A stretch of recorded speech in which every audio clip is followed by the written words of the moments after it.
Good morning mga travel. So anihan usab ka ako mga ka-travel.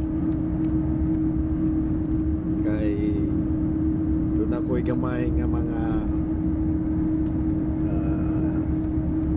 isulti. So ang mga eksperyensya diring dapita labi na gyud sa among mga kaubanan diri nga ibang lahi. Lisod kayo kaya ang uban di kanti ko mo English, magkabuang patag istorya mo gyud na ang problema diri dapita. Gitawag og language barrier nga kita maningkamot nga pagigistorya nila pero saon man di man sila maka istorya og English.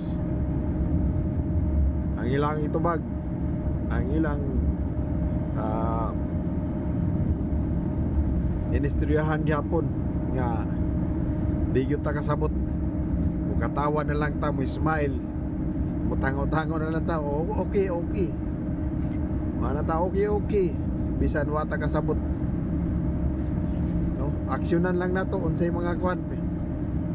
Muna ang pinakadako nga problema diring dapita ang mga kauban sa ibang lahi atau mga kaubanan. So pero chill lang gyapon mga ka-travel, kay siguro sa mga sunod nga mga buwan o tuig makasabot na siguro ta ni sa ilang mga inistoryahan. Dili na ta mabaligyan ni kay makasabot naman ta, kita na lang usab mo. Mao gini mga ka-travel, no? Sa man nga naka-decision man ta nga munganhing dapita manimpad. So ang ato na lang buhato na ni chill na lang ta, kay maghihapon di man ta makasabot sa ilang mga istorya apan ato lang ning ilingaw-lingaw, no? Focus lang ta sa atong mga pagpanikamot sa atong mga plano sa kinabuhi. Di lang ta magpadala sa mga mga stress sa atong kinabuhi, sa atong pamilya, no? Kay kung ato yung hunahunahon pag-ayo